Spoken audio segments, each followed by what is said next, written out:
皆さんこんにちは。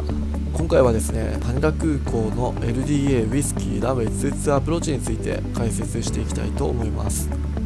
この LDA22 アプローチはですね、南風運用時の仕様になっていまして、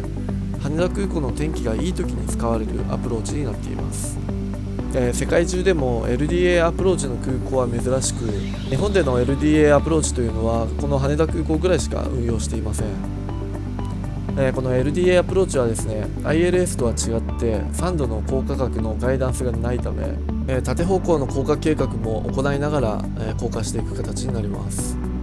まずこの後動画の前半ではですね LDA ウイスキー22がどのようなアプローチなのかチャートの方を見ながらお話ししていきたいと思います。はい、それではですね本日もやっていきたいと思います。最後までごゆっくりとご覧ください。まず最初はですね LDA ウイスキーランウェイ22アプローチがどのようなものなのか見ていきたいと思います。風向きや天候によってもですねアプローチの方は変わってくるんですが、風向きが南風でかつ天候の方が好天時のアプローチになっています。千葉県の上空ちょうどですね千葉駅上空あたりも通って、幕張の南側ですね、さらに進むと東京ディズニーランドの南側も通ってアプローチしていく形になります。さらにその先に行くと MX22 という、ポイントがあります。こちらはミスドアプローチポイントにもなっているので、ゴアランドするポイントですね、そちらにもなっています。この付近にはですね東京ゲートブリッジという大きな橋があるので、そちらもですね目印になっています。でこの LDA22 はですね滑走路に対して斜めに入っていくアプローチになっていくんで、ゆっくり左に旋回しながら目視で滑走路を見て着陸していく方法になっています。大体はですねこの左に旋回するポイントで、手動でマニュアルでですね切り替えて操縦しているということです。現在はですね西側から飛行してきて、伊豆半島の上空近くですね飛んでいます。それでは実際にですね準備をしながらやっていきたいと思います。 LDA ウイスキー22で使用するローカライザーの周波数ですね、そちらの方を入力しておきます。チャートの左上ですね、今赤く囲っている部分、こちらに LDA110.1 と書いてあるので、こちらの周波数を入力しておきます。右席左席両方ともですね、入力しておきましょう。オートブレーキの方はですね路面状況によったり滑走路の長さによったり機体の重量によったりと変わってきますが、今回3でセットしています。次にミニマムのセッティングですね。 LDA ウイスキーランウェイ22のチャートですとミニマムは1000フィートになっています。こちらのノムの RST リセットと書いてあるところをプッシュすると、下の PFD には200と出るので、そこからですね、1000まで巻いていきます。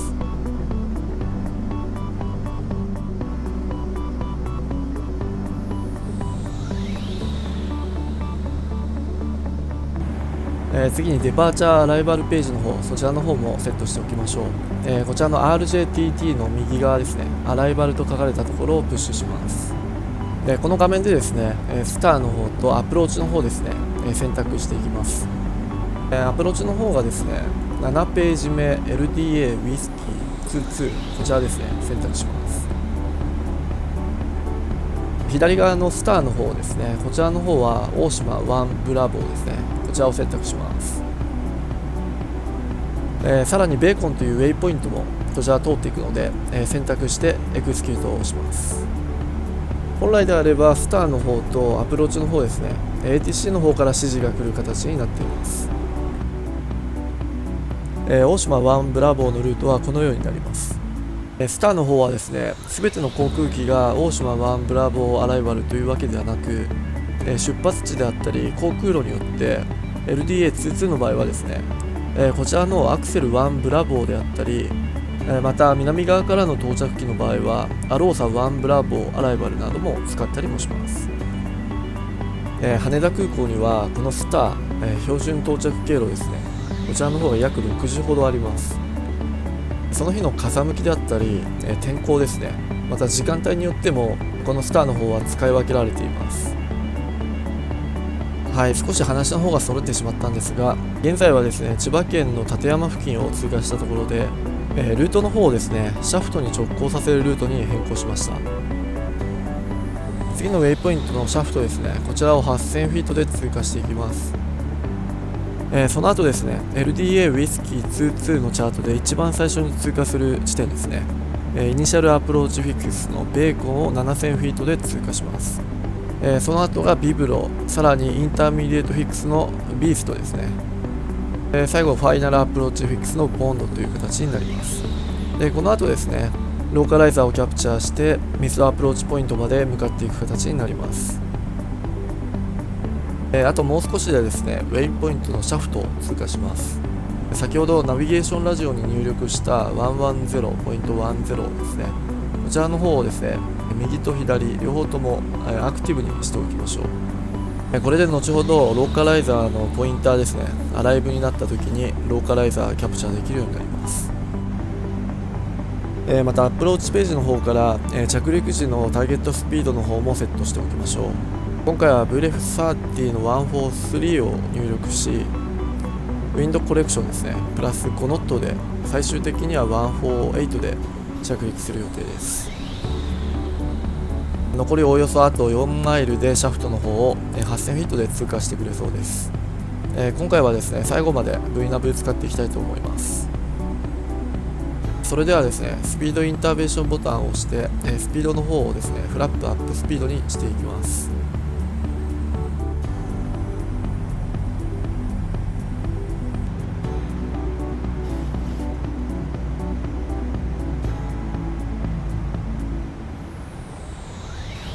シャフトの方もですね、8000フィートで通過し、羽田空港の方も近づいてきました。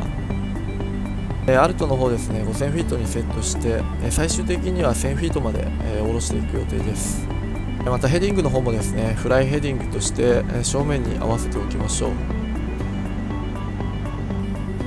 ベーコンの方は7000フィートで通過予定なんですが、ベーコンとビーストの間はですね、ランウェイ23へのアプローチの航空機が下を通過するので、 T キャスの反応を防ぐために1500フィートパーミニッツ以上の降下率を出せない決まりになっています。この LDA ウィスキーランウェイ22また23ですね、この侵入を行う際は騒音軽減侵入方式というものが適用されています。先ほどの T キャスの反応を防ぐためと騒音を軽減するため、こういった制限が設けられています。フライトシミュレーターの方なので、そこまでね細かく気にしなくても大丈夫かなっていうのはあるんですが、現実の世界だとそのような制限があるみたいです。はい、そうこうしている間にですね、ローカライザーのポインターの方が、もうアライブになってますね、出てきています。そろそろですね、ローカライザーの方もアームドにしていきたいと思います。今回は ILS アプローチではないので、VOR、LOC、ローカライザーですね、こちらをプッシュします。これで今ですね、FMA の方に、VOR、LOC、ローカライザーがアームドになりました。もう少しするとですね、ローカライザーキャプチャーして、今 LNAV と書かれたところに VOR、LOC と出るようになります。コードの方もですね、ミスドアプローチポイントの1000フィートにセットします。ヘディングの方もファイナルアプローチコースの277にセットしておきます。今ですね、ちょうどローカライザーの方もキャプチャーしました。ここからですね、ミスドアプローチポイントまで、降下していくんですが、この先このチャートにも記載があるんですが、 8DME まで180ノット、3DME まで160ノットとなっています。これはですね、8マイルまでは180ノットで、3マイルまでは160ノット、そのようなプロシージャースピードという目安のスピードがあります。羽田空港ですと LDA 以外にもこういうプロシージャースピードっていうのは設けられています。ということで今ですね、180ノットにスピードの方をセットしました。DME の表示はですね、プライマリーフライトディスプレイのこちらに表示されています。もうすぐですね、幕張の南側を通過していくんですが、現在 9DME ということで、もうそろそろですね 8DME になったらですね、また速度の方も変えてその他セッティングしていきます。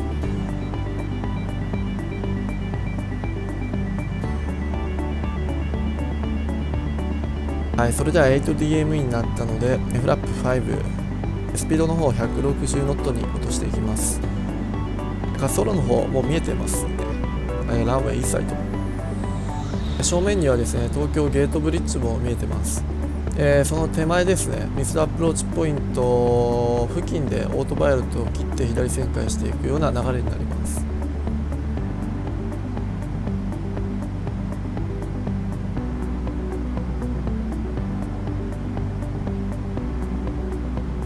はい、それではもうギアの方も出していきたいと思います。ギアダウン、フラップス50、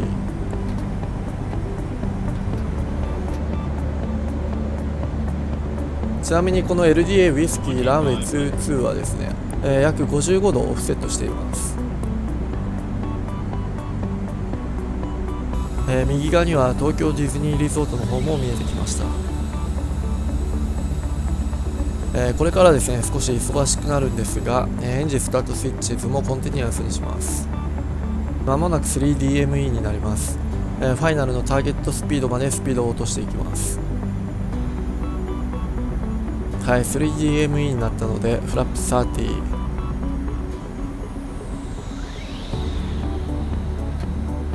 VLF30 143のプラス5ノットですね、148まで速度を落としていきます。スピードブレーキはアームドにセットします。ミスドアプローチアルトが4000フィートにセットします。少し遅れてしまったのでもう少し前の段階でしといてもいいと思います。はい、そろそろオートパイロットを外していきます。オートパイロットディスエンゲージ、フリーですね、フライトディレクターもオフにします。チェック、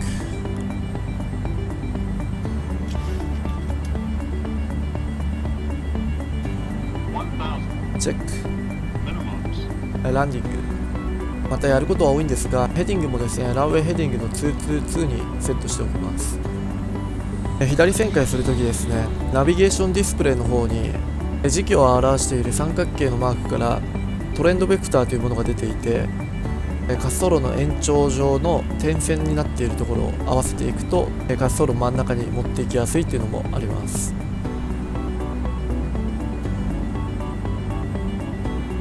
縦方向のガイダンスがないので、徐々にランウェイ22のパピーも見えてくるので、そちらも参考にして降下していきます。今回少し低くなったので調整しながら滑走路を目指していきたいと思います。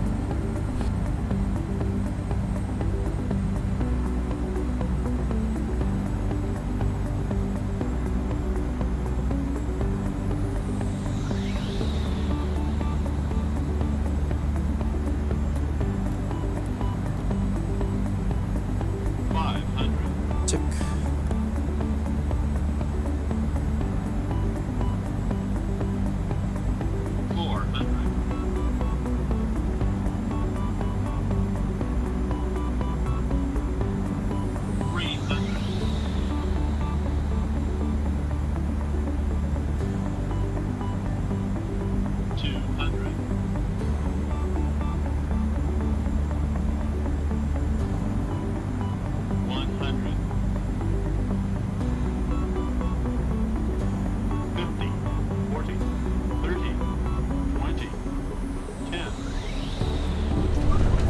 スピードブレーキアップ、リバースノーマル。はい、このような形で今ランウェイ22の方着陸いたしました。結構着陸間際などはやることも多くなるんですが、非常に楽しいアプローチなのでね、ぜひこれからの季節、南風も非常に増えるので、フライトシミュレーターでもですね、皆様ぜひ挑戦してみてはいかがでしょうか。本日も最後までご視聴いただきましてありがとうございました。他にもですね、フライトシミュレーターの様々な動画も投稿しているので、よかったら見てみてください。気に入っていただきましたらチャンネル登録、グッド評価、コメントもお待ちしております。最後はですね、着陸シーンでお別れしたいと思います。また次回の動画、ライブ配信でお会いしましょう。ご視聴いただきましてありがとうございました。